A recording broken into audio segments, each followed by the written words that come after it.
When stories are no longer told and retold, the culture fades and the people are forgotten.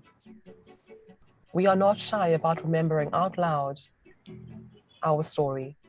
The National Film and Video Foundation, as an agency of the Department of Sport, Arts and Culture, was created to ensure the equitable growth of South Africa's film and video industry. Our vision is embedded in an inclusive, diverse, and sustainable audiovisual ecosystem that tells South African stories to local and global audiences. We are the custodian of South Africa's film and video industry, committed to ensuring its equitable growth. The NFVF loves South African film and lets stories speak. Good morning, everybody. Halala, how wonderful to see that NFVF doing so well for us and our stories. I'm really excited today as we celebrate both Women's Month and Heritage Month. And when we think about the women, we think of our mothers, our sisters, our daughters, who fought valiantly for all of us. So today we can sit here and celebrate Women's Month. We think about their hard work. We think about how they told us stories that entertained us whilst they worked to make sure that we had food on the table, that we went to school, that we could be who we are today. And also, as we think about Heritage Day, we think of Ubuntu. I am because you are. And we celebrate that. We celebrate who we are as South Africans, as Pan-Africans. And I celebrate you wonderful women in this room as we are all dressed up. I wanted people to see I'm wearing my Nigerian clothes and my African beads, South African, and my Egyptian hat. And I'm actually sitting here in Cairo. So I'm going to turn my camera a little bit so you can see the mighty Nile. That is the mighty, mighty Nile for all of you to see. And this is where I am today. And I invite all of you wonderful women to be part of this conversation. And I would like to take the opportunity to thank the NFVF for giving us this time to come together and to celebrate who we are. So I'm going to start with you, Moletetelo. If you could tell us who you are, how you got into the industry, and all the wonderful things you are doing. Welcome. Thank you so much, Mamfidos, and a good morning to the women and men in the room who are joining us. So my name is Mulatelo. I'm from Hamujaji in Limpopo province. So I joined the industry back in 2000 when I was recruited by NEMISA to come and study film. And we were the first intake. At the time, we were still doing, your tape-based type of, storing our material. So I remember when I first learned editing, that is when I was doing my internship at Generations, that is in 2001. We were still, there we did your nonlinear editing, but when I started, we were still doing tape-based editing, tape to tape. And we're sitting here, and this is now the 4IR era, and I'm like, oh my God, how did we get here? But yes, so I joined the industry back in 2000 as a student at NEMISA, and I worked, worked in the newsroom until I decided, I think my passion is in documentary filmmaking. So in 2014, I resigned from my job. I used to work in a 20-hour newsroom. So I resigned in 2013. So I went full scale in 2014. And the work that I have been doing, I started even when I still had my job. So I would even support the projects that I was running back in Limpopo, using my salary, because I knew in the end, this is what I wanted to do. So I'm sitting here today. We are having a film school in Limpopo. I'm still pushing my passion projects where I still make films. So I guess I'll talk in detail what we're doing in terms of, the filmmaking sphere. But, most importantly, I love working with women. I love working with young people. So I still mentor young people as a story consultant with NFVF, KZN Film Commission, at NEMISA as well, where I facilitate some of their programs and as an assessor. So it doesn't matter what I do for as long as I contribute to the development of the industry, not just only in Limpopo, but across the country as well. So in a nutshell, Mamfidos. Thank you so much. And you have done a lot. We're going to come back to you when you tell us about your films as well. And now Sinclair, my dear, who seems to be a baby, and then suddenly you grow up and you're this amazing filmmaker. Welcome. Thank you so much. Okay, so my name is Sihle Semakongo Sihlophe. I am born and bred in Nelspruit, which is in Mpumalanga. I went to school there, primary school, high school, and then I moved to Johannesburg. I came to Wits University to study film and television production. I always talk about that because I think those were the formative years where it was about boys and their toys, in the late 2000s. Before the 2010s, mid-2000s. In my fourth year, my honors year, I then got selected to go on a documentary exchange filmmaking program to Helsinki, Finland.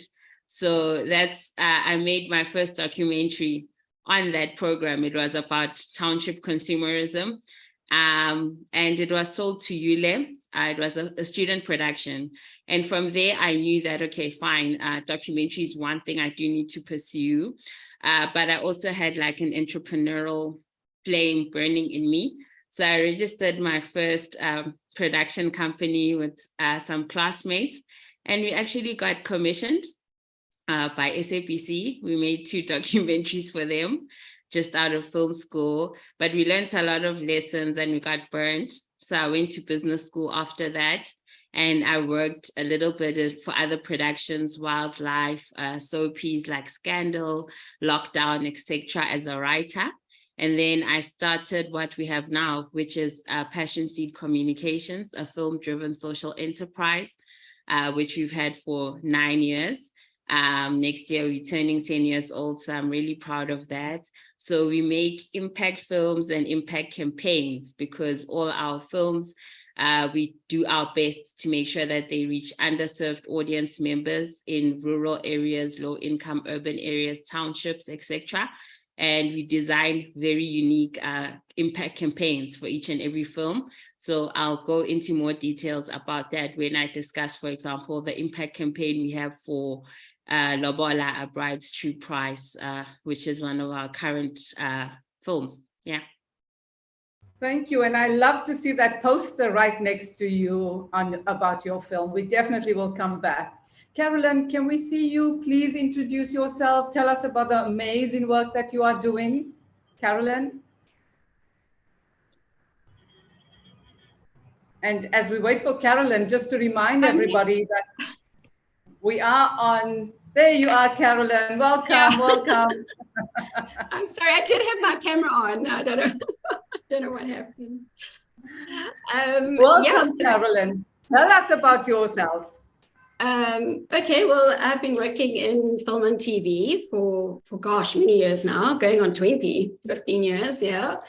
I've worked predominantly as a writer and head writer. So I've head written on like a number of shows, and Beau, 1802 is the latest.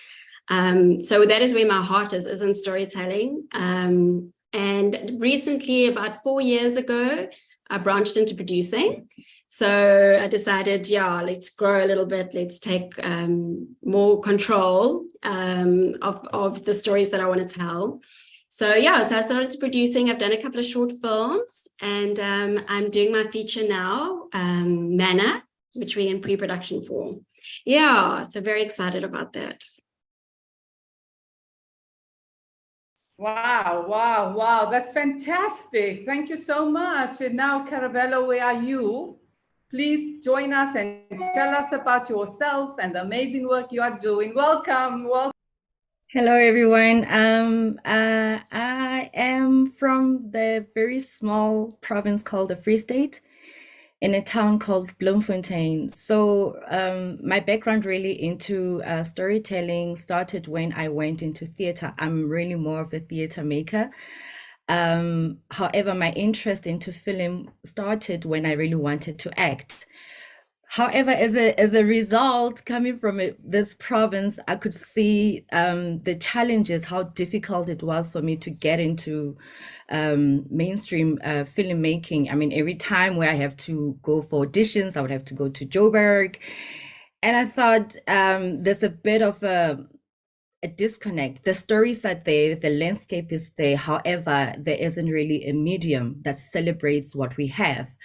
2020, 2020, a colleague of mine, my partner Lebu, said to me, how about there's a gap in the province? There isn't really much being done, you know, in a sense, in a way of us trying to document our stories.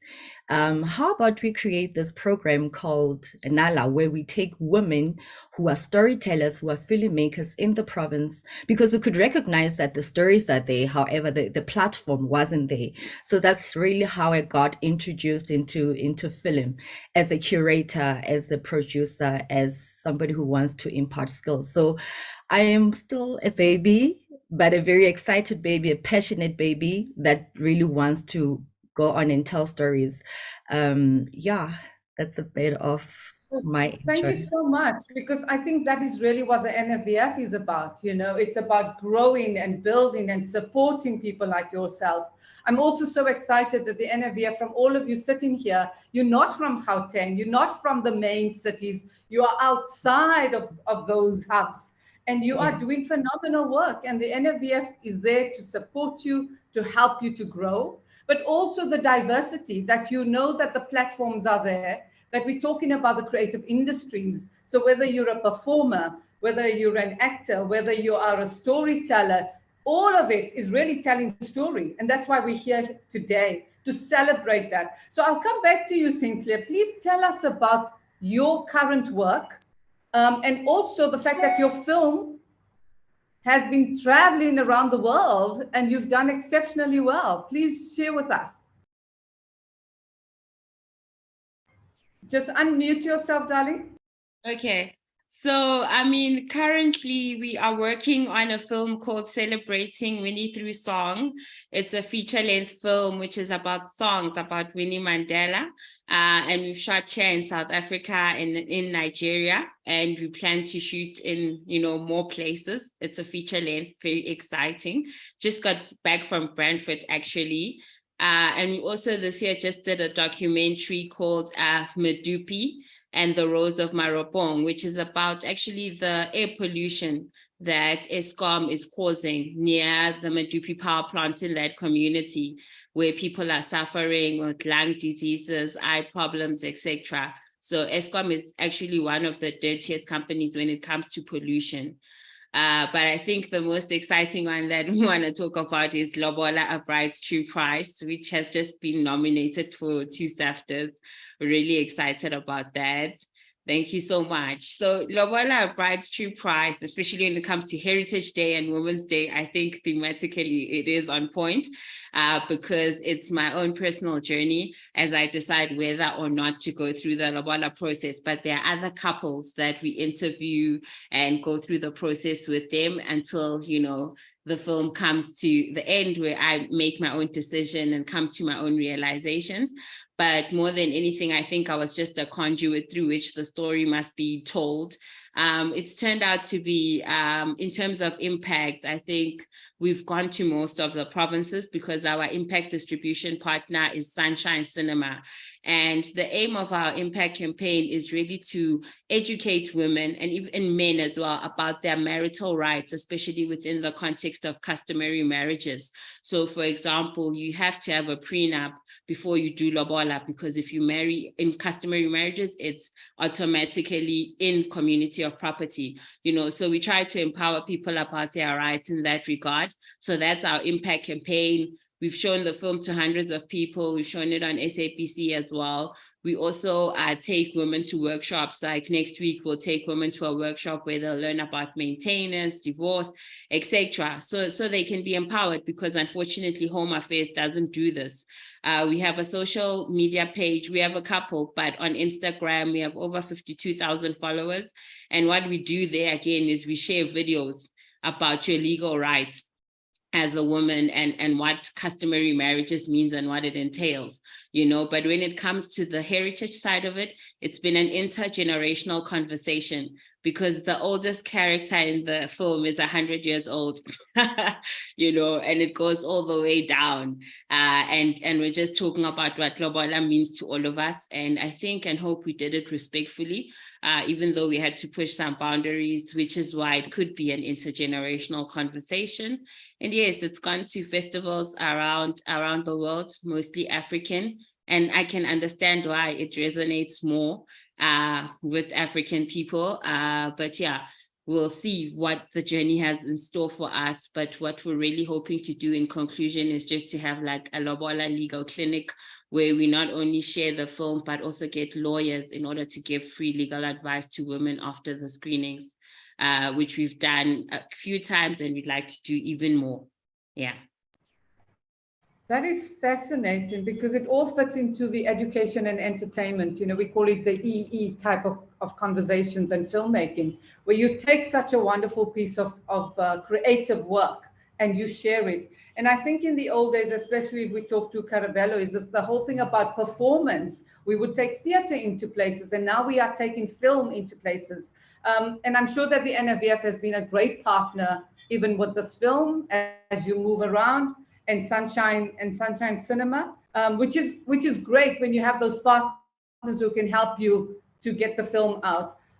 Wonderful work. Thank you so much. When you started it, though, did you expect this? Was this part of the preparation?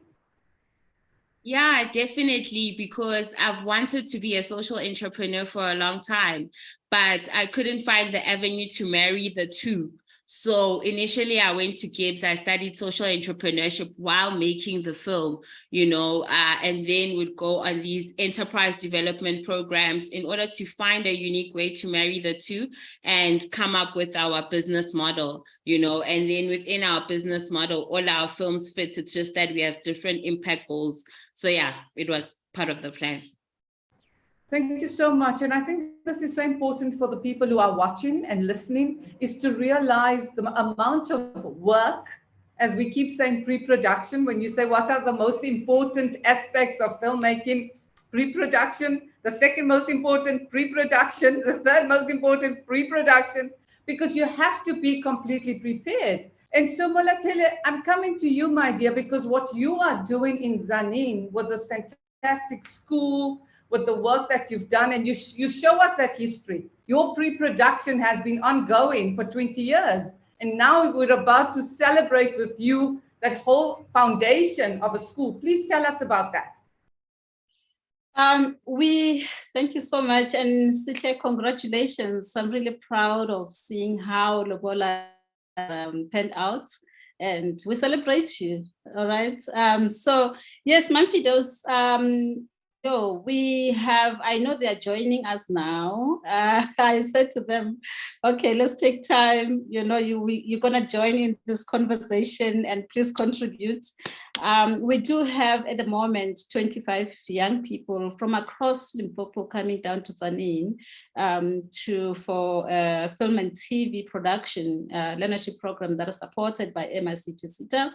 And also we do through PASP. Oh my God, PASP has done so much because when we first applied during PASP, I think it was PASP 1, we actually got funding to run a program across Limpopo where we had 93 young people walking our way with statements of results for a skills program that we implemented at that time through PASP. 93 young people with statement of results. That is a qualification, part qualification, by the way. So they can always go out and, say, I studied film. So we're proud of that. And PASP 3 we then, before PASP 3, we actually applied for a training provider fund, where we had some of the learners on the PASP 1 program to get onto this program. The PASP 1 program was pitched at NQF 4. So this skills program was now at NQF 5. So we like, you know, a notch up. So we then had 11 filmmakers from 4 provinces. We had a filmmaker from Northwest. We had one from Free State, 2 from Mpumalanga, and the rest were from Limpopo. So we put them on this 3-month skills program where they were developing their concepts. They just don't come to class and learn, but they were developing their concepts along the way. So PASP 3, we got funding. Again, thank you, NFVF. Thank you, PASP. These filmmakers got an opportunity to produce their first films. So we are more like your facilitation company, and we have supervisors on board, supervising producer, Tumelo Mutlana, we have supervising director, Joy Kapele, we have supervising sound. So we have this team of supervisors who are looking, they're looking after these filmmakers as they're making their first films. Like I'm sitting here and I'm thinking, oh my God, I wish I had that opportunity many years ago, because it took me such a long time to get my first funding. So yeah, here we are. Most of them are currently in post-production. So we're looking forward to having their films, completed by the end of this year. So I know they're also joining as well. So really are proud that, we played that role. Not only we train, but we also open up opportunities for them to be able to make films. That's fantastic. And to hear, you're right. If only you had that 20 years ago. But isn't it good news that you are the right person, the conduit, because you understand that value? And so, Carolyn, I want to ask you, as women, do you think that we have a different approach? Do you think that we make it easier? Do you think that we support each other? How have you experienced other women, Carolyn, in your work and the productions that you are working on? Sure. I must just say I'm very inspired by that talk about education and training, because I'm from KZN. And with the development that we're going through now with our feature, which includes a lot of special effects, we've noticed that there is a deficit actually in KZN of people who are qualified and have the skills to actually help us. So we are very much very inspired of starting a school, very similar to what you're talking about here in KZN. So I would love to chat to you further about that, to build the skills that we need as well. Regarding working with women, I try my hardest to employ women in all our major roles. I think it's very important for us to support each other. I do find that in the past, there was almost a feeling of there wasn't enough space for women. So I did in the past find that there was almost a territorial situation where women wanted to hang on to what they had because it was hard to come by. So I do think there was a legacy of that. But I'm so glad to see that the industry is just opening up. Women are there for each other. They want to promote each other. I've also met so many great female producers now as well. I've met so many women, and just the way they deal with adversity, the way they hold each other up, the way they talk to each other, that for me has been very inspiring. I've just come off a production now with a female producer. I even said to her, you have just inspired me as to what is possible. So yes, I do firmly believe that we have something very significant, and our way of dealing with things is very fresh in the industry. Yeah, I definitely seeing a shift. Yeah. Thank you so much for that, Carolyn. And being in KZN in particular, because I know that the KZN Film Commission has been extremely supportive, yes. And they've worked very closely with NFVF, so they've really helped storytellers. Absolutely. The KZN Film Commission is doing great things here. I mean, they really are. Before the KZN Film Commission, we basically had a non-existent industry in Durban. And the work that has been done has been quite phenomenal to try and build. But we still have a long way to go. I think we have gained so much ground, but it's just certain, like I'm saying, like in our feature, there's just certain departments that we need just a little bit more training and a little bit more support so that we can become, because I mean, to me, KZN is, nothing is as beautiful as KZN. Not even Cape Town. We're allowing you to punch your province. That's okay. So that's why we're going to go to Carabello now, so she can tell us about Bloemfontein. But I think partly also, as we say this in a more serious note, look at us as all these women. And then you have women at the NFVF and at the KZN Film Commission who are extremely supportive, and that people have really matured in the space and realized that we're not taking from each other, but we are celebrating and enhancing ourselves and the industry by working together. So thank you so much for that, Carolyn. Carabello, can you please come and tell us about your work in Bloemfontein? I think the fact that you've got Nala and that you have all these women storytellers is such a celebration. But tell us about probably some of the pitfalls, some of the challenges, because women do carry many loads. You know, we're not just glorious as we sit here today with all our crowns on our heads. There are realities, right? And you share some of that, some of the challenges. Okay, we've also been quite fortunate to be beneficiaries of the PESP. We got the PESP, the first one, just like Molatelo. We got the first one, we got the second one, and then we are currently beneficiaries of this current PESP run. What we have seen, especially when we started with the program, the Nala Film and Training Development Program, we were intentional, my partner and I, we wanted to really get women together because we realized that there is a very unequal platform, or really unequal in terms of representation. You don't really get a lot of females. And we knew that as women, we are the carriers of stories. We know our stories. We understand what story is all about.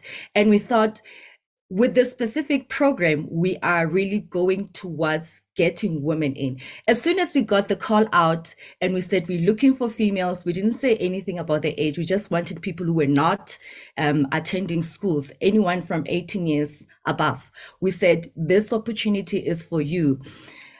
Did we not struggle to get women coming in, you know? And then the interest was there. However, when we say to them, why can't you make it? Then you'd find that, okay, no, I'm working. No, I'm looking after kids. No, so there is still that thing. The interest is there, the stories are there, but however, women are forced to still stay at home and do other things than really focusing on pursuing their talents. But right now we've got 10 fantastic participants that we're working with. These are the women that we've been working with from the inception of the program. They come from Kronstadt, very small towns in the Free State. So the excitement is there, the stories are there, and we're really saying, tell us the stories that you want the world to know. You don't have to go and do a replica of anything. You know, currently from the funds that we got the last time, we are developing 3 scripts. We are working with Mamelo Lebona. We've been mentored by Osbongi Ndaba. So we've got women who are really saying to us, we are here. We want to help you, because they can also see the passion that we have. They can see the love that we have in telling stories. And I think also coming with the background of theater and performance, they know that we understand what story is all about. What they're trying to do is to help us into really coming in and shaping it into a film form. We've also been quite intentional with the people that we're bringing, our facilitators. What Lebu and I wanted to do was just to bring female facilitators. However, we could see that sometimes when we talk to specific producers, they are unavailable. And also because I think people don't really know us, it becomes difficult for them to trust in what we're doing. However, the male facilitators that have also been here, your Zolani Pakate, your Jamil, your Tony Khoroge, who's also from Bloemfontein, have said to us, guys, we are here, use us. So we're really taking an opportunity and running with that. So yeah, that's about it. You make me so excited because you've got the passion and you have an understanding of what it is. I also want to ask you about language, because we're talking about heritage, right? About which languages, how do we celebrate our languages, our cultures, the diversity of who we are. Please tell us a little bit about that. Okay, so this is also one thing that we're encouraging to tell our stories, because we are in an industry where we still trying to learn, and we said let's tell our stories using our language. It's always so difficult to start writing in your second language. So what we're currently working on, I'm also co-producing the production with Lebulisa. It's Baleho, which is a beautiful story told in Sesotho, told by women. You know, we're focusing on the cultural aspects of the Basotho people. So we go in and we say, okay, we know of the boys' initiation. However, we have females that go for initiation. How do we tell the story? The first thing that we wanted to focus on, we were very clear on that. We said this has to be told in Sesotho, because we understand that we are dealing with a story that focuses on the heritage of the Basotho. So we don't want that disconnect that you telling a Sesotho story, but you're using another language. So we are actually just encouraging our participants to say, yes, we understand that we want to tell our stories to the world. However, what is important is to use your language. You don't have to go on and say, okay, now I want to tell the story in English because I'm trying to reach a broader market. You know, so because we also understand that heritage is within us, our cultures. If I have to tell you, I'm Motswana, for instance, and I grew up in a community where it was quite difficult for me to speak my language. But right now, as a mother, I look at my kids and the way that they express themselves, they can't speak Setswana. And I said, I need to be intentional in teaching my kids Setswana. So what I'm practicing at home is to speak the language, because I understand with me speaking Setswana with my kids, they get to know the Botswana heritage, our cultures. So yeah, I think that is so special, so important, and that we've eroded because of the politics of South Africa, because of our history. We've eroded some of who we are. But to see you guys doing that, to see you as women taking charge and owning it, because you're right, it's through women. We are the custodians. And if we carry through to our children and that generation, it will get better, it will get stronger. Thank you so much. Cynthia, I want to come to you because I think this project on Mama Winnie is one of those, right? Not only is she a heritage, she's a woman, right? And I love that you're wearing the duk today, because that's what we said. Remember when she passed away, she did not die, she multiplied. And here we are, all of us. I almost have goosebumps. But she was so central to our lives and to who we were. And somehow we eroded who she was. We lost her for a while, but we brought her back. And she's here with us. And I want you to tell us about that amazing work that you are doing with Mama Winnie's story and in song, in the creative industry. Welcome. Thank you so much. I just have to also say, guys, please call me to your provinces. We are here. We are at your disposal, please. And also this is my grandmother's.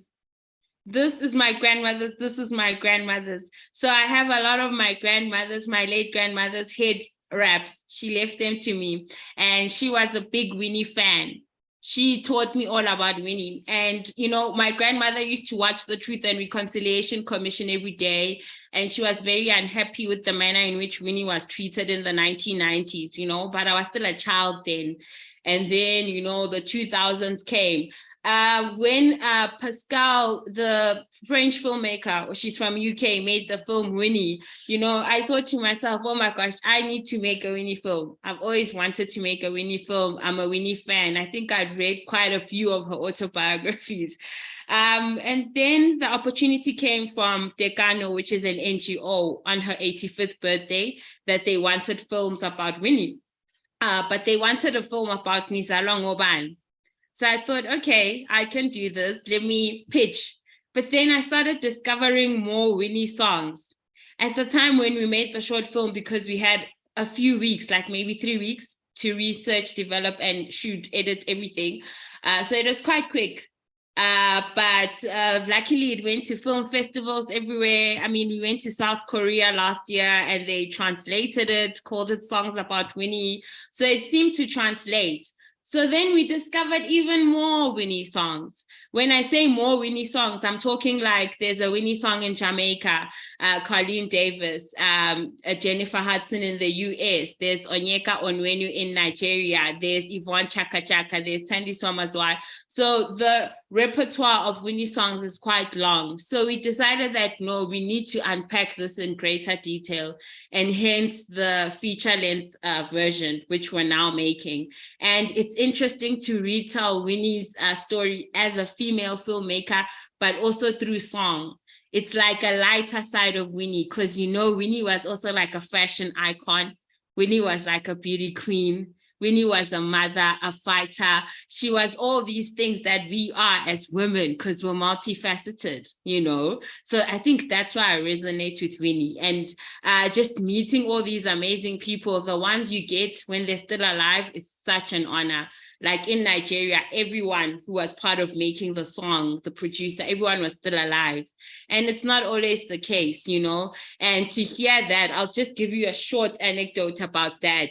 And it says a lot about Winnie's history. So I guess when Winnie was banished to Brantford, that's when she gained global recognition. That's when she was visited by Senator Kennedy. And that's when these songs started, visited by Coretta King. And somehow Onyeka Onwenu in Nigeria heard about this woman, and she was like, okay, I hear about the husband, but this woman struggled. Let me write a song. And not just any song, it became a #1 hit. When democracy came, Winnie and Mandela go to Nigeria and everyone in the stadium sings the song. And it was the first time Winnie cried in public. And then Onyeka comes for the inauguration looking for Winnie. She can't find her. You see, and this is the erasure of women in politics. And as she was going back at the airport, she heard Winnie say, Onyeka, so she found her. They found each other. And that's a beautiful story. And that's just one, in Harlem, we found other stories. And so it goes. So it's a long story. It's a long story. It will take time, but it's such a privilege and an honor to get this, to tell the story. And yes, it does touch on heritage, because song is so important to us as South Africans. And what a fascinating journey for you, for a young woman, a young Black South African woman. I'm so proud of you. I'm getting a bit, some tears in my eyes, because I think you're right. Mama Winnie and the erasure of women in politics, the erasure of women generally. And here we are sitting and talking and celebrating women, because we know that our voices count. I want to say that there are a few shout outs for some of you, for most of you, for all of you out there on the digital platforms of the NFVF.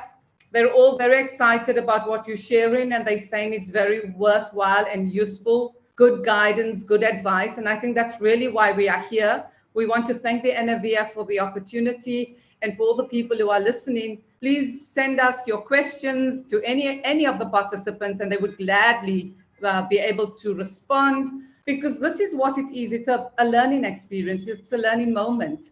And here we are with some valuable people in the room. So I want to come back to Zanine, because every time I look at your pictures online, Molatelo, I get so excited. I get goosebumps, because I'm like, oh my gosh, in this province, and you walking, you know, I feel the sand, I feel the grass, I feel the trees, I feel that.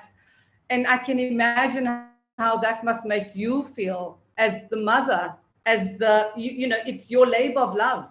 It's your labor. It's your hard work. And there are people shouting out for you and saying, thank you for representing us here. Tell us about that, and what your hopes are, what your dreams are, what the challenges are, and how we can all support you. Because Zinhle has already said, call me, I'm there for you. Yeah. Wow, Mamfidos, I think, you know, going back home was one of the best decisions I've ever made, because I'll keep going back to Nemisa, because I mean, that's where all this dream was conceived. So, you know, when we went to Nemisa on our first day of orientation, said at that time the industry was still predominantly white and male. So they said, we are bringing you here because they took us from the different provinces. Actually, they didn't have any representation from Gauteng and Western Cape. So they went to the smaller provinces, and, you know, they interviewed us, they advertised and they interviewed, and then, you know, obviously we were selected. So they said, we are bringing you here so that you can help transform the industry. And we want you to go back home to respective provinces and just give back to those who have the opportunity to benefit from what you're benefiting from. So that stuck at the back of my head the whole time I was in Joburg. So after 18 years, I like, okay, now I think I'm ready. And I remember some of my industry colleagues, I'm like, are you sure? Who does that? I mean, that was when I finally went back home was in 2017. So, but I'm used to bending the rules, you know, I'm always like, you know, okay, I'm going to try something new. Okay, so I went there with an intention of producing content. And I was like, okay, fine, we are here in Gauteng trying to share this piece of the cake, but there is a cake outside. So why not go there? And this is after Mamfidos, I actually went on you know, attending international film festivals and markets, and actually learned the ropes, and I saw what they're looking for. So I was like, I don't have to create content from Gauteng. I can still, you know, create content that is, you know, high concept films, and still, you know, from the small province out to the world. That was what I thought I was going to do. And I mean, my own language, I speak Kilovedi, and people go like, what is that? Because my language is not official. So it's one of those languages when you speak, and I'm like, are you from Zimbabwe?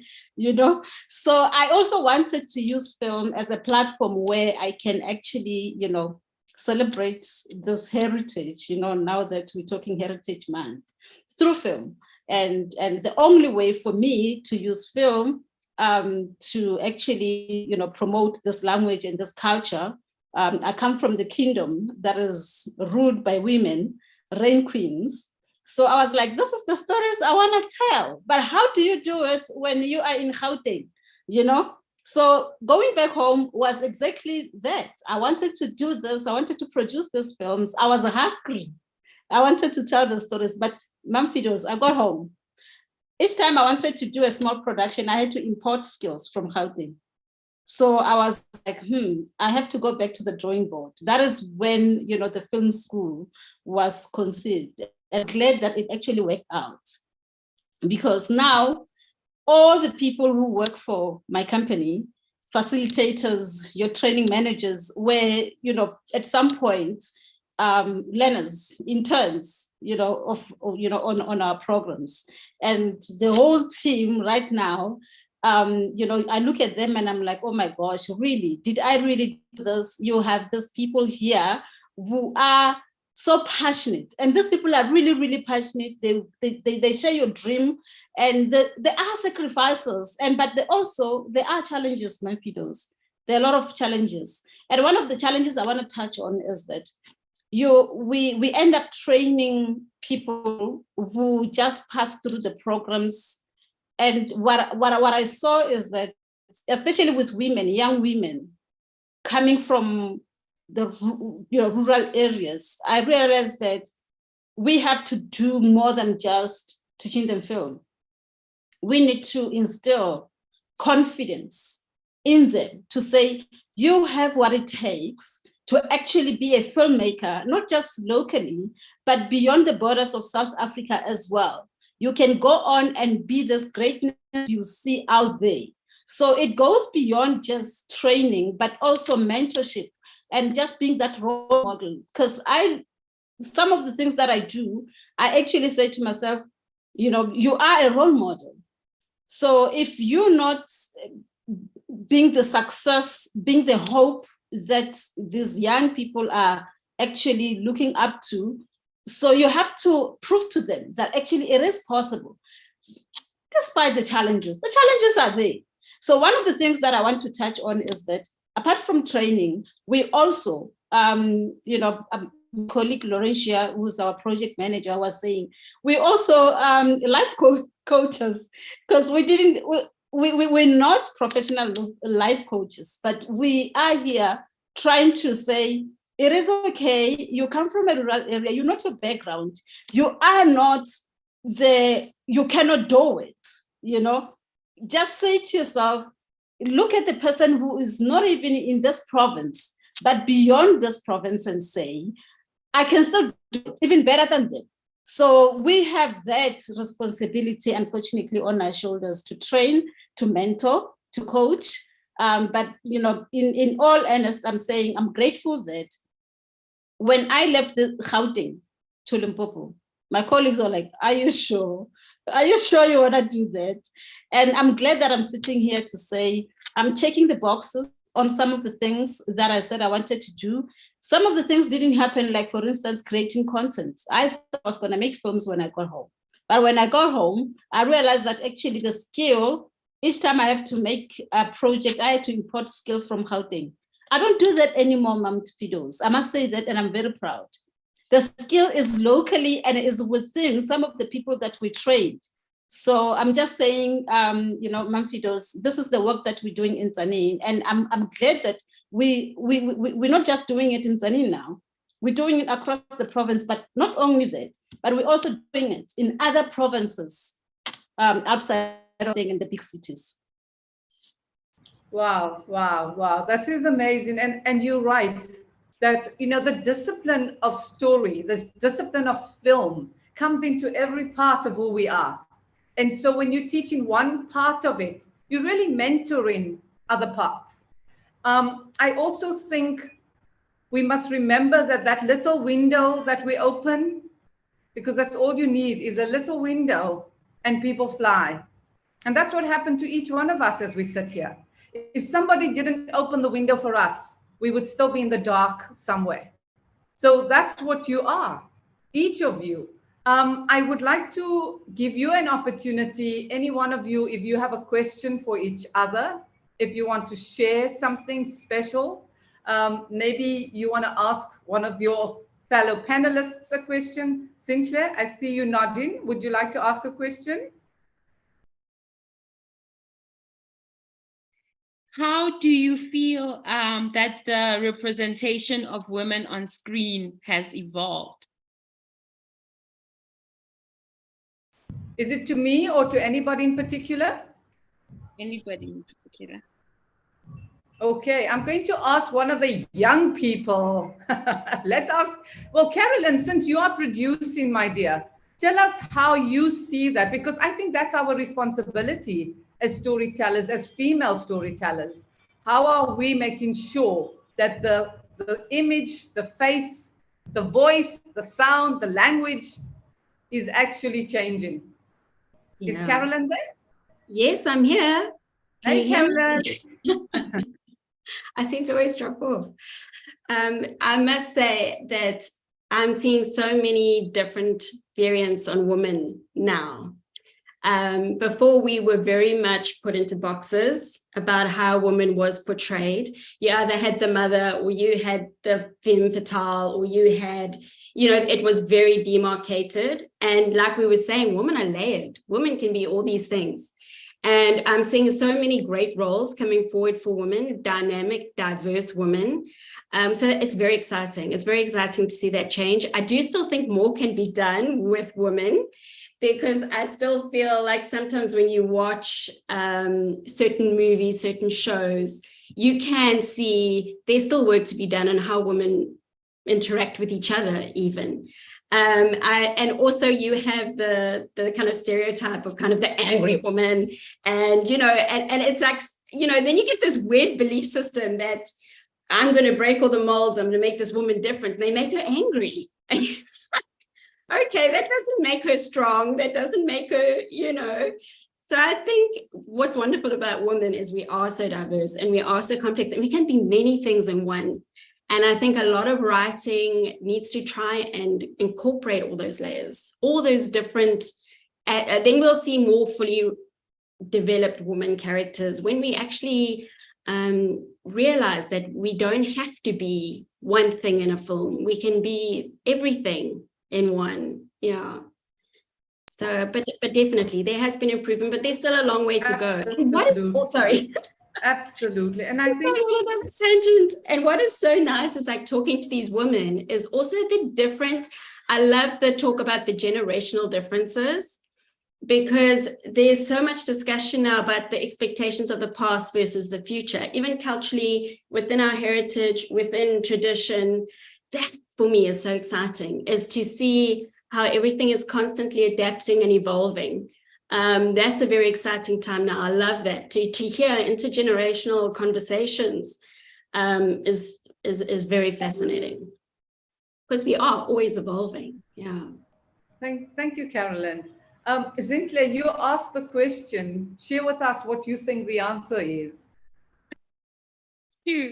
I mean, I agree to a large extent, especially because now we have more platforms, where the rules change. Like on a streamer, they can be more transgressive and push the boundaries more than maybe what would be allowed on a public broadcaster, where you don't want to promote certain things, but you're quite right about on the extreme. Like I'm seeing a lot of violence as well. In fiction, women with guns and things, and then it's the other end, the slave queen or the mother. Yes. So I don't. I think we still have some way to go, but we'll get there. But it got me thinking about Lobola, interestingly enough, because a lot of people would say to me, how dare you? How can you ask your elders were your elders angry at you, etc.? And I'm like, no, I am an African child. So I went in there with respect. Like I had to use a very small camera, for example, because the bigger the camera, the more intrusive, the less respectful, for example, and that's how those intergenerational conversations are facilitated. And even for us as the younger generation, we had a lot of stereotypes about what older people would say and how they'd react. And it wasn't true. And there's actually a platform for everyone, So it's not like just throw out the baby with the bathwater, or people making assumptions. Oh, you must be a feminist, or you must be a coconut, or you must be this kind of woman to make this kind of film. Not necessarily. So yeah, constantly we have to push in terms of representation. Yeah. I think that is so important. And your most important word is respect. That if we respect a space, we then know how to work in that space. And that is really some advice that we can give each other. Carabello, I wonder if you as a young person can share advice, not only for us on the panel, but also for your peers who are watching, people who would want to know how you've transitioned from theater to film. although we see the creative industries as almost one. But talk a little bit about that to us. Okay, before I get to that, can I just respond to what Sihle just asked? All I want to say is what a time to be alive. I mean, because with theater, it was the same thing. You would always see women just playing minimal roles.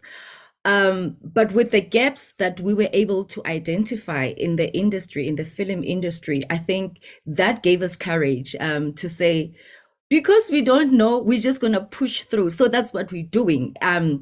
When we're talking cinematography, we want to go in there because we've recognized that women are not there.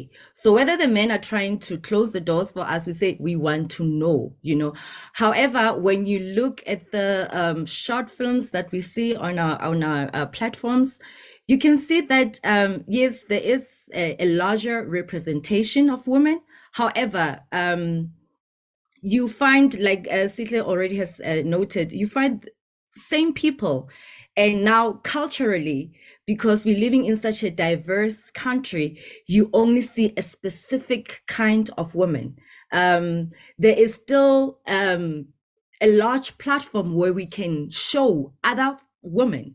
We can see Sesotho, we can see Setswana, we can see how they live, how we can get into their cultures. So I think there is still a space for us to explore. There are multiple stories that still are not being told. Just to go back to what you just asked, I think the transition for me, it was quite easy. Like you said, is what we want to do is just to tell stories. The mediums are different, and the mediums, even though the mediums are different, the objective is one. You want to tell stories. I mean, one of our facilitators, Jamil, said, because you guys have so much of a theatrical background, if you want to start shooting, take one play that you have done and use a lens to tell the story. And it has been such an exciting journey for us, because we are learning, but we also see, but actually these things are different, but not so different, you know. And my advice is, I think also with COVID, for me, that was a really a wide awakening for me, because I understand that as a director or as an actor who does theater, if the doors are closed, if people can't go into theater, then people can't really see or hear my story. That's when the interest really came in, really to say, let's use the other medium of telling story. So it's really, it wasn't such a bad thing for me. And I'm excited because I learn every single day. You know, I'm excited we bring these fantastic people that know the industry, and they come and they teach, and we get out of the program feeling renewed and feeling developed, and now the courage is there to go out and really just to tell our stories. Thank you so much. So as we round up and think about closure, I'd like each of you just to give us a little bit of advice. I think that as women, we do carry a certain amount of burden, because we feel like we carry the nation, which is not a bad thing, but it's sometimes too heavy to bear, and sometimes unduly so, because sometimes we just want to let go, and we just want to be ourselves, and we just want to relax. Because people keep saying that we don't want to be brave all the time. There shouldn't be this expectation of, oh my gosh, you're so amazing. No, yes, I'm falling, I'm struggling, I'm picking up, and I'm moving forward. So please, just your last gems that you can share with us. And let's start with Molatelo, please, and then Zinhle. I was muted. Wow. My last message basically goes out to the young filmmakers, especially women. So I've seen, I know I touched on this, but this is where my passion is. I've seen filmmakers, young filmmakers who are women, who are sort of shy, and you know, I don't know, it's a lack of confidence, knowing that they can actually make it in this industry. Because I mean, we like it or not, it's a very industry, you know.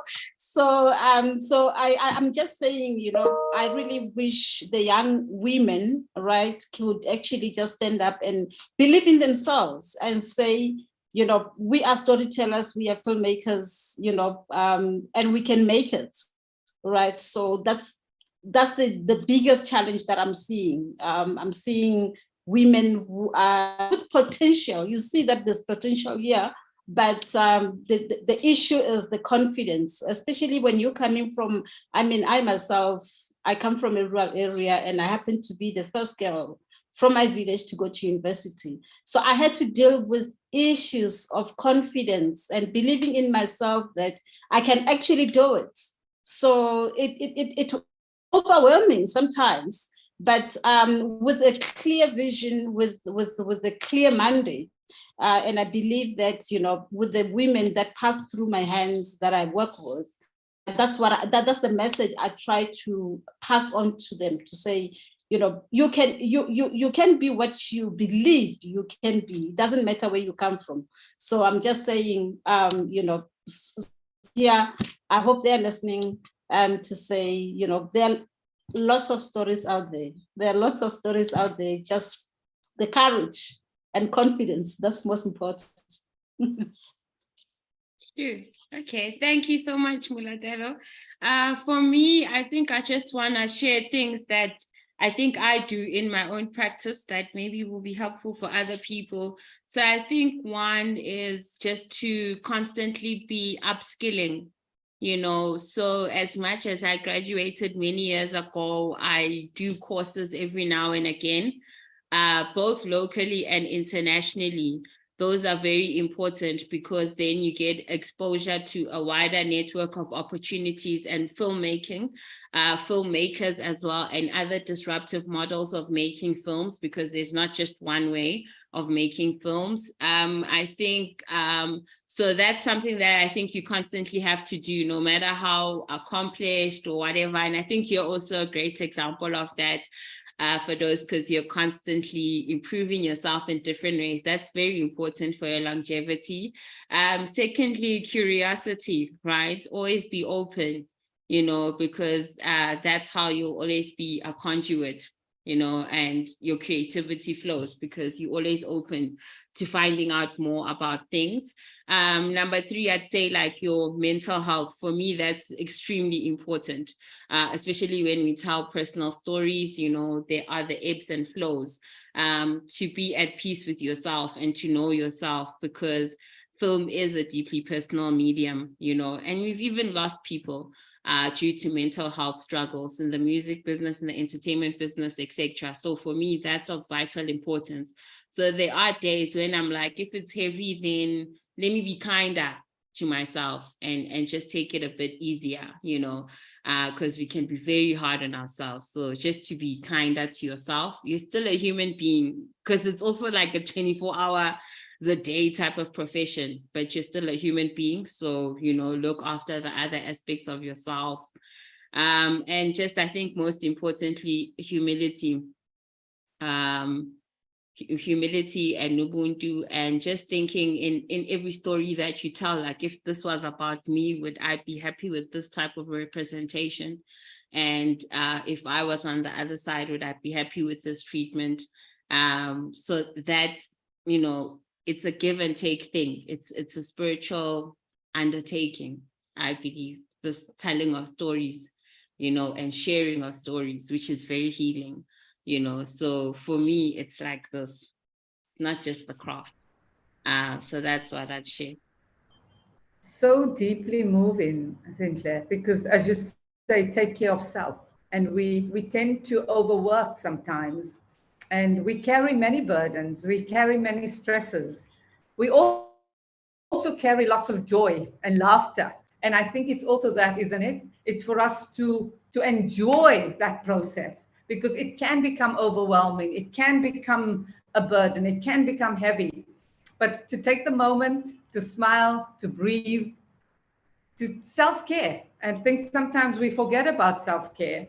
So Carolyn, there's a question about somebody wanting to study filmmaking in KZN.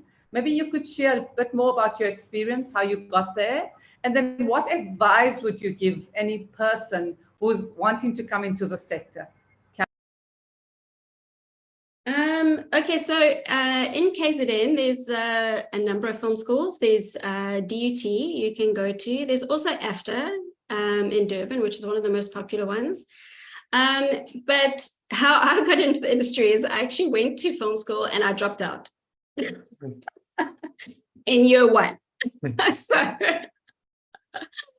I didn't actually finish my course, but that would be my advice, is don't let your first failure, because we're all going to get failures. We're all going to make that film and you're like, oh my God, I can't believe I made that. That is just shocking. And don't let criticism stop you. You've got to, it's that belief in yourself, and everyone has a valid story to tell. So after dropping out of film school, I actually continued to write, because I always used to write stories. Even as a child, I'd write little stories. So I continued to write. And it was actually through writing that I then got my first job. And then built on from there, like kind of learned as I went and developed organically. And also did a lot of personal learning, like online learning, mentoring, finding someone who believes in you. Like you say, one person's belief. I had one person who believed in me. And honestly, just that belief of someone saying you can do it, that belief of someone saying you have the ability, I agree, is totally life-changing. Just to be able to take that leap where you think, but I haven't got experience, everyone's going to think, they're going to laugh me out the room. I think you've got to be able to hold on to the belief that you have something to say. And I do believe everyone has something to say. I've spoken to amazing Uber drivers. You tell me the most amazing stories. Just listen to the world. Yeah. And keep going forward. Yeah. Don't let those setbacks stop you. If you want to be a filmmaker and you're not accepted into AFTA, write your own little stories and film them, and just keep pushing. If you've got something to say, you'll find the medium, to say it. Yeah. Thank you, Carolyn. Carabello, I'm interested because you've managed to bring together different partners to support the work that you are doing. And I think that is a huge strength. It's not easy to knock on the door and say to somebody, please, can you help me?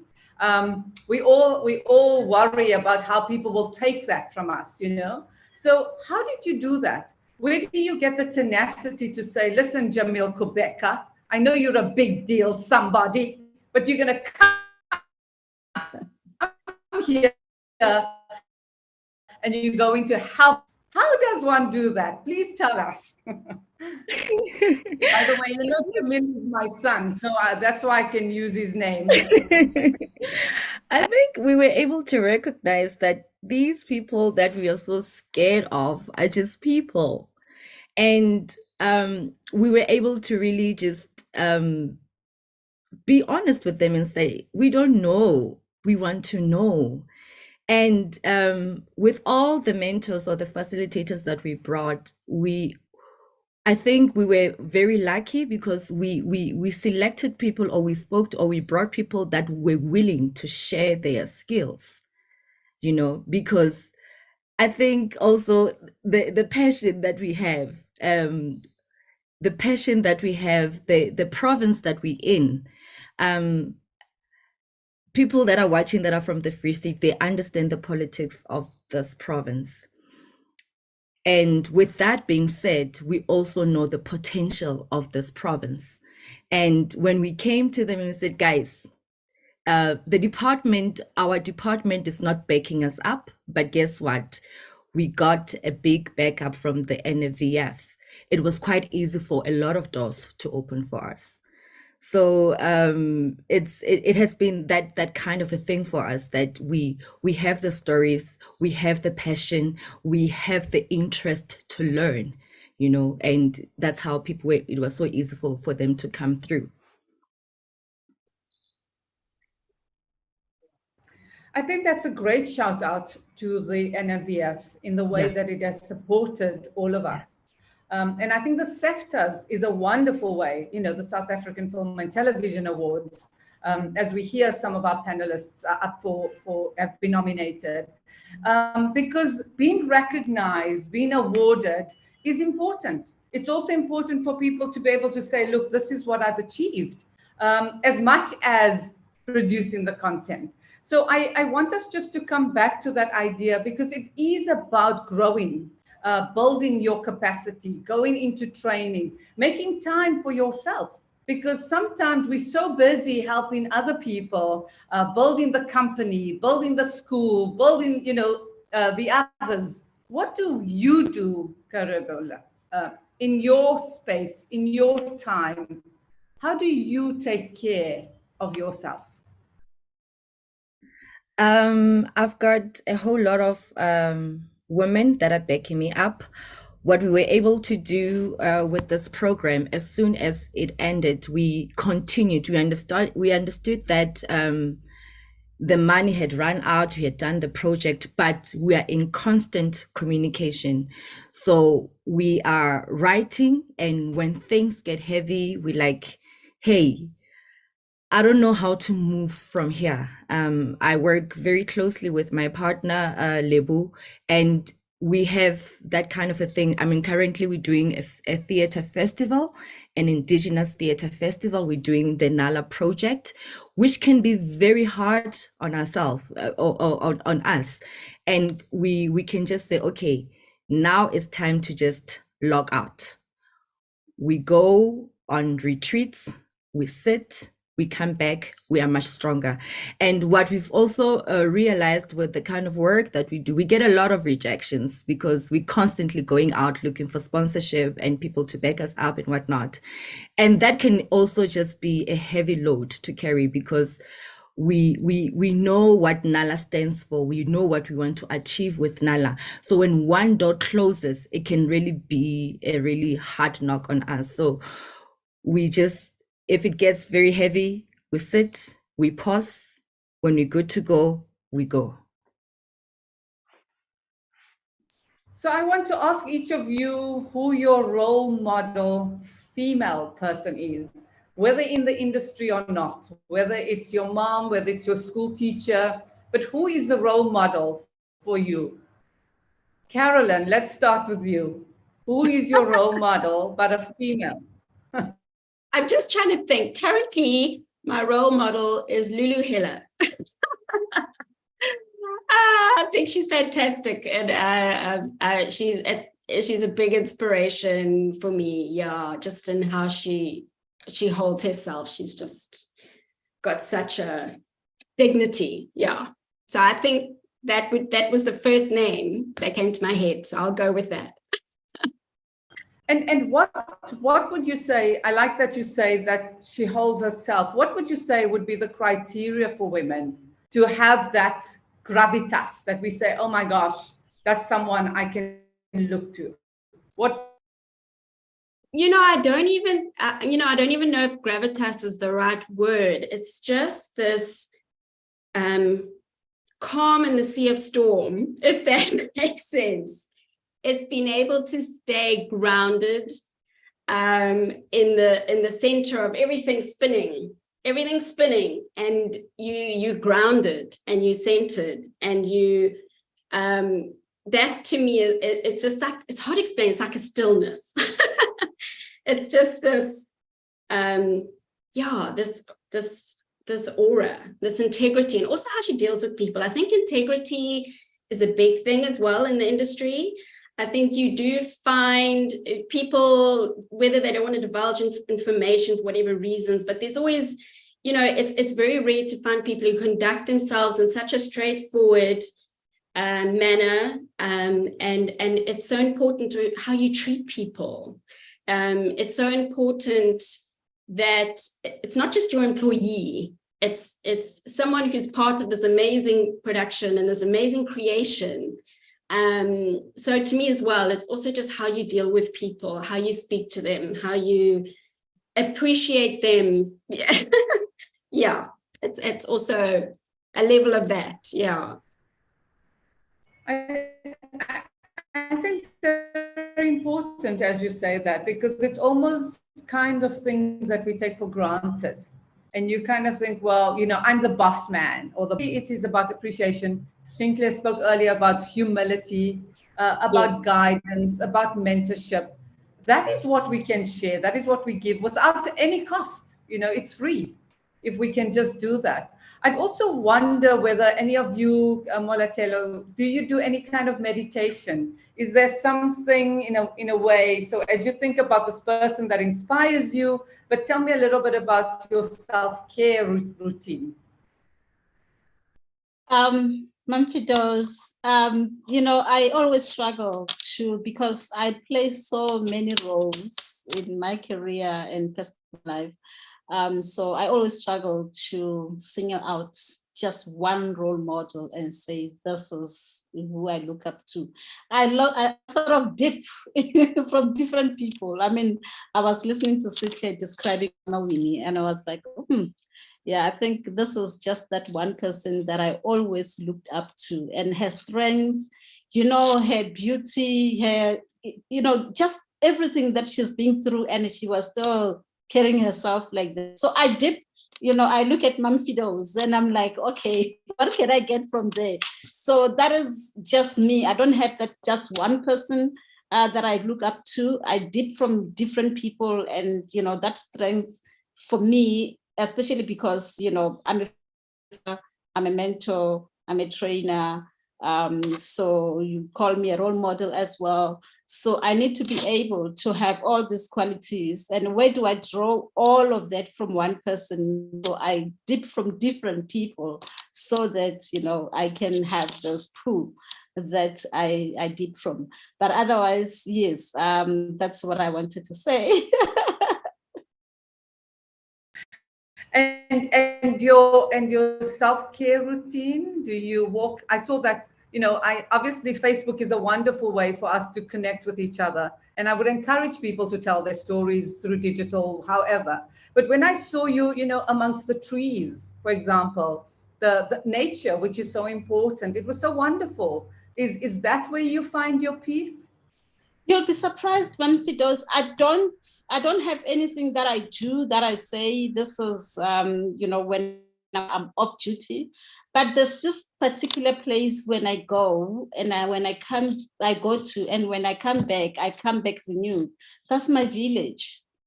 It's somewhere in a remote area in Hamujaji, and when I go there, it's just dead silence, and you see different things, you speak to different people, you use a different language, your mannerism change. So each time I go there, I come back refreshed.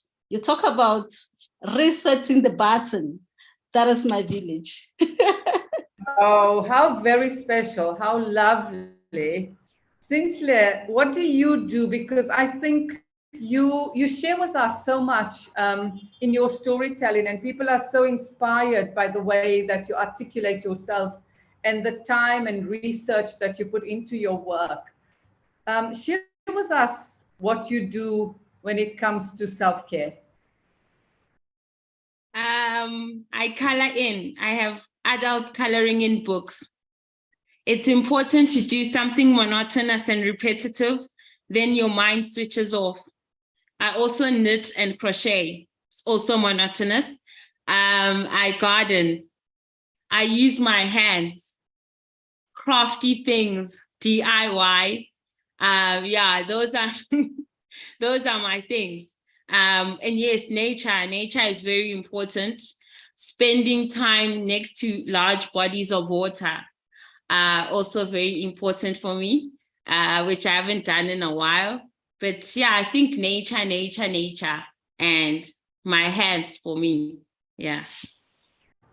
Thank you so much. Carabella, I'm going to allow you to share, but as you do that, I just want to tell the audience that I'm moving my camera so that you can see the Nile. And I think the River Nile for us as Africans is the source. It's supposed to be the source. So I will show the picture of the River Nile, but tell us where you get your source. You're on mute, my darling. Just unmute yourself. Sorry about that. I pray a lot. I think when everything just gets too heavy for me, I pray. I put on my candles. I listen to a lot of praise music. I listen to a lot of South African indigenous music, and I spend time with my kids. Yeah, they renew me. Going back to a person that inspires me, I think when we started working with Osbongi Ndaba, I got to see a whole new woman. You know, you would always see a person from far and think she's this type of a person.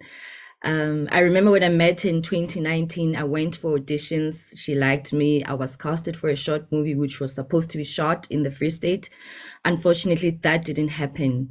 But we kept communicating, and she kept on saying, there's going to be a role that's going to open, and I'll let you know. And we've been in constant communication. But working with her now through Nala, I think she has opened so many doors. She's a sister, she's a mentor, she's a go-to person, she's a person that is always willing to take another woman up with her. What she has just done for us, one of the participants who was part of Nala, she took her and then she said, come and write with me in Nikiwe.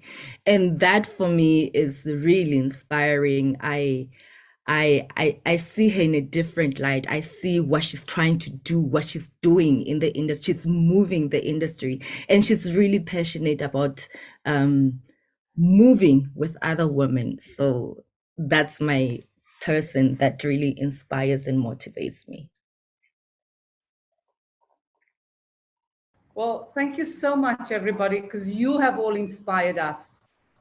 Your generosity of spirit, the work that you do, the way in which you shared today, I'm so grateful to each one of you. I want to thank you, and I want to thank the NFVF for creating the space where we can connect with each other, where we can share with each other. I want to shout out to Stacey, because Stacey, I know you're not on the call with us, but you have really helped us to bring together the cream of the crop every time we want to talk, but also to bring together people with such diverse work, so that the people who are listening from the NFVF side, your audience who need to reach out, know where they can go. And they know that most of you would probably be on your digital. So please, if you're on Twitter, or if you're on Facebook or any other Instagram for the young ones, please do share it. Please tag us, let them know, let others know that they can reach out to you. The Nala project sounds amazing. I hope that we'd be able to replicate it in other provinces. Carolyn, wonderful to see you as a young producer. I also think it's important, as you talk, Carabella, about Jamil, but to talk about Yellowbone and Layla, because she's a young woman who has really forged ahead under very difficult circumstances. We all see, you know, the wonderful work they do. We don't know the struggles, the stresses that people carry. So I'd like to do a shout out for all of us in the industry who struggle on a daily basis, but that we know we can breathe, we can stop, we can look at each other, and let's find a way, even if it's with or without the NFVF, where we come together for a cup of tea or coffee or water, whatever we choose, just to celebrate again, to celebrate you all, and to thank you for today. I'm going to close. If there's anything anybody would love to say, please, you have a minute and you can share. I don't want to shut you off without your last words. Anybody? Okay, I'll go for it. I think that film is a tool for social change. And when you make your film, it's not just about the red carpets and the glitzy events. Just think, how can I use this medium to create some kind of change that is quantifiable, that can make someone's life better, or make a difference, or spotlight a certain social issue. And also, thank you so much to the NFVF for all the support they've afforded us as a film-driven social enterprise through the years. And thank you, ladies, for inspiring us today. Yeah. Also a big thank you to the NFVF. Yeah. They've been very instrumental in the creation of this feature that we're building on now. Yeah. I'd like to thank each and every lady in this room. Thank you so much. This has been such an eye-opening platform for me. I've learned so much, and it has been really a great pleasure meeting all of you. To the NFVF, thank you. It really means a great deal.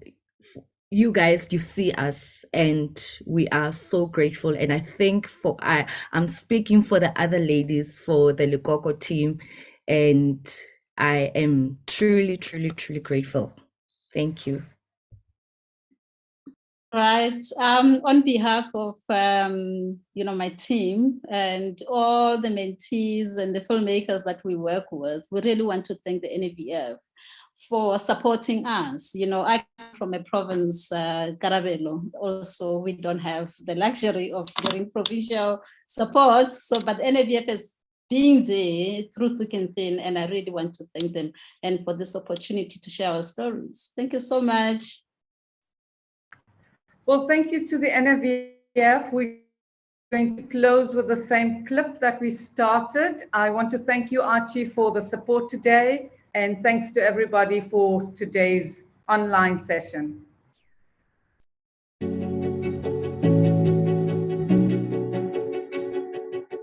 When stories are no longer told and retold, the culture fades and the people are forgotten. We are not shy about remembering out loud our story. The National Film and Video Foundation, as an agency of the Department of Sport, Arts and Culture, was created to ensure the equitable growth of South Africa's film and video industry. Our vision is embedded in an inclusive, diverse, and sustainable audiovisual ecosystem that tells South African stories to local and global audiences.